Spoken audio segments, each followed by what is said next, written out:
নমস্কার বন্ধুরা, পিঁপড়ে কিচেনে স্বাগত। মাছের তেল বা চর্বি যে নামেই জেনেন, এই রেসিপিটা কিন্তু দুর্দান্ত। একবার বাড়িতে না তৈরি করলে বুঝতেই পারবে না এতটা স্বাদ। দেখে যেমন মনে হচ্ছে নরম তুলতুলে পনিরের মতো, খেতে কিন্তু ঠিক তার থেকেও বেশি টেস্টি। তো এখানে আমি নিয়েছি প্রায় 600 গ্রাম মাছের চর্বি। আর এই চর্বিটা কিন্তু পেট মোটা মাছ থেকে এসেছে। পেট মোটা মাছের নাম আমি জানি আমেরিকান রুই, কিন্তু কী নামে জানেন আপনারা অবশ্যই কমেন্টসে জানাবেন। এখন দেখুন, এই মাছের চর্বিগুলোকে ছোট ছোট করে একটু পিস করে নিচ্ছি। আবার বেশি ছোট করলেও কিন্তু চলবে না, বেশ একটু মিডিয়াম সাইজের করে কেটে নিচ্ছি। একটু কেটে নিলে কি হবে, দেখতে সুন্দর লাগবে, একদম পনিরের মতো। দেখুন, এটা কিন্তু সাদা সাদাও দেখতে। তো সবগুলো বড় বড় পিসই আমি খুব ভালো করে কেটে ছোট করে নেব। আর তারপর 1 থেকে 2 বার এটাকে হালকা একটু ধুয়ে নিলেই হবে। ধোয়ার সময় বুঝতে পারবেন যে হাতে কতটা তেল লেগে আছে। দেখুন, পিসগুলো ঠিক এরকম করে কেটেছি। লাগছে না দেখতে সুন্দর, আর একদম নরম তুলতুল করছে। এই চর্বি রেসিপিটা কিন্তু দারুণ লেগেছে। হুট করে মাথায় এসেছে, তাই তৈরি করে ফেললাম, আর ভাবলাম আপনাদের সঙ্গেও শেয়ার করি। মশলাও বেশি প্রয়োজন নেই, জিরে, আদা, পেঁয়াজ, আর তার সাথে আমি কয়টা লাল লঙ্কা বেটে নিয়েছি।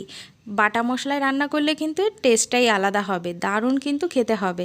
এখন কড়াইতে দিয়ে দিলাম 3 থেকে 4 চামচ সর্ষের তেল, আর তার ভিতরে অল্প পরিমাণ দিয়ে দিলাম হলুদ গুঁড়ো। হাত দিয়ে যাতে মাখাতে না হয়, তাই আমি এখানে কিন্তু একদম রেডিমেড কাজ করছি। তো তেলের সঙ্গে ভালো করে হলুদটা মিশিয়ে দিয়ে এবার চর্বিগুলো ছেড়ে দিলাম। তার সাথে একটু লবণও দিয়ে দেব। এখানে দিয়ে দিচ্ছি আধা চামচ লাল লঙ্কা গুঁড়ো, এতে করে কালারটাও সুন্দর আসবে, আর তার সাথে খেতেও কিন্তু ভালো লাগবে। তো খুব ভালো করে মিশিয়ে নেওয়ার পালা। এবার ভালো করে মিশিয়ে নিয়ে এটাকে ভেজে নিতে হবে প্রায় 3 থেকে 4 মিনিট। অবশ্যই গ্যাসের ফ্লেমটা মিডিয়ামে রাখবেন, তা নাহলে কিন্তু পুড়ে যাওয়ার ভয় থাকে। তো দেখুন, উল্টে পাল্টে ভালো করে ভেজে নিয়েছি।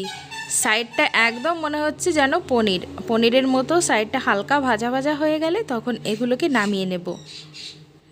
এটা ভাজতে প্রায় 3 থেকে 4 মিনিট সময় লেগেছে। আর এরকম একটু ভেজে নিলে কিন্তু খেতে ভালো লাগে। আপনারা যদি কাঁচা রান্না করতে চান তাহলে একটা কাঁচা কাঁচা গন্ধ বের হবে, আর সেটা কিন্তু খেতে কোনো রকমেই অতটা টেস্টি লাগবে না। তো ভেজে নেওয়া হয়ে গেল, এখন নিচ্ছি তুলে। আর তুলে নেওয়ার পর এর ভিতরে আরও কিছু পরিমাণ তেল দিয়ে দেবো। প্রায় এখানে আমি 6 থেকে 7 চামচ তেল ব্যবহার করেছি, নর্মাল যে চামচ হয় ঠিক সেই চামচের। এবার তেলটা গরম হয়ে যাওয়ার পর 3-4টে তেজপাতা দিয়ে দিলাম, তার সাথে দিয়ে দিচ্ছি গোটা জিরে ফোড়ন। গোটা জিরে ফোড়ন দেওয়ার পর দেখুন, এখানে আমি লাল লঙ্কা কিন্তু কাঁচা সেটা ফোড়ন দিচ্ছি। আপনারা চাইলে শুকনো লঙ্কাও দিতে পারেন।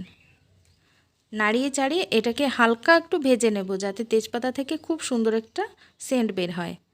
এখন প্রথমে দিয়ে দেব পেঁয়াজ বাটা, তার সাথে দিয়ে দিলাম আদা বাটা, লঙ্কা বাটা, আর দিয়ে দিচ্ছি জিরে বাটা। আমি এখানে রসুন ব্যবহার করিনি, আপনারা চাইলে কিন্তু দিতে পারেন। পেঁয়াজ ছাড়াও কিন্তু এই রেসিপিটা তৈরি করা যেত, কিন্তু আমি একটু বেশি ফ্লেভারফুল করতে চাই, তাই এখানে অল্প একটু পরিমাণ পেঁয়াজও বেটে দিয়েছি। আর পেঁয়াজ বাটাটা বেশি মোলায়েম করে বাটা যাবে না, হালকা একটু থেতো থেতো করেই কিন্তু বেটে নিতে হবে। তো যেহেতু মশলাগুলো সব শুকনো শুকনো বেটেছি, বেশি ঝোল নেই, তাই এখানে অল্প পরিমাণ জল দিয়ে তার সঙ্গে হলুদ গুঁড়ো দিয়ে দিলাম, আর এটাকে ভালো করে কষিয়ে নেব। মশলা যদি ভালো করে কষানো হয় তবেই কিন্তু এই রেসিপিটার স্বাদ ভালো হবে। তাই অল্প অল্প পরিমাণ জল দিতে হবে মাঝে মাঝে, আর এটাকে ভালো করে কষিয়ে নিতে হবে। তো ঘরে ছিল একটা কাঁচা টমেটো, আর সেটাও আমি বড় বড় করে কেটে দিয়ে দিলাম।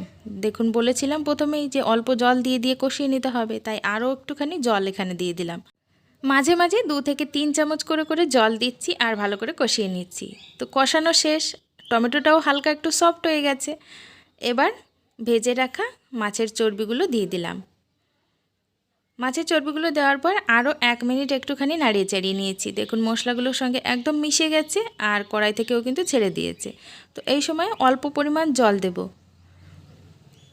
এটা তো মাছ নয় যে হালকা একটু নরম করতে হবে, যেহেতু মাছের চর্বি, তাই অল্প জলেই কিন্তু এটা ঢাকনা দিয়ে ঢেকে 3 থেকে 4 মিনিট ফুটিয়ে নিলেই রান্নাটা তৈরি হয়ে যাবে। ভালো করে মিশিয়ে নিলাম। এবার এর ভিতরে দিয়ে দেব স্বাদ মতো লবণ। আমি যেহেতু প্রথমেই ভাজার সময় লবণ দেইনি, তাই এখানে আন্দাজ করে লবণ দিতে হবে। তার সাথে দিয়ে দিলাম আধা চামচ চিনি। হালকা একটু মিষ্টি মিষ্টি হলে সব খাবারই আমার ভালো লাগে, তাই এখানে একটু পরিমাণ চিনি দিয়েছি। আপনারা চাইলে চিনিটা স্কিপও করতে পারেন। এবার ঝোলটাকে ফুটে ওঠার জন্য ছেড়ে দিতে হবে। তো ঢাকনা লাগিয়ে আমি ছেড়ে দিয়েছিলাম 2-3 মিনিট। যেহেতু কাঁচা টমেটো দিয়েছি তাই সেটাকে একটু ভালো করে গলিয়ে নিতে হবে, সেজন্য আরও কিছু পরিমাণ সময় ধরে এটাকে জাল করে নেব।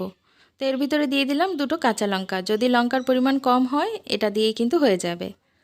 এটা কিন্তু ভাত বা রুটি যে কোনো কিছুর সঙ্গেই দুর্দান্ত লাগবে রেসিপিটা।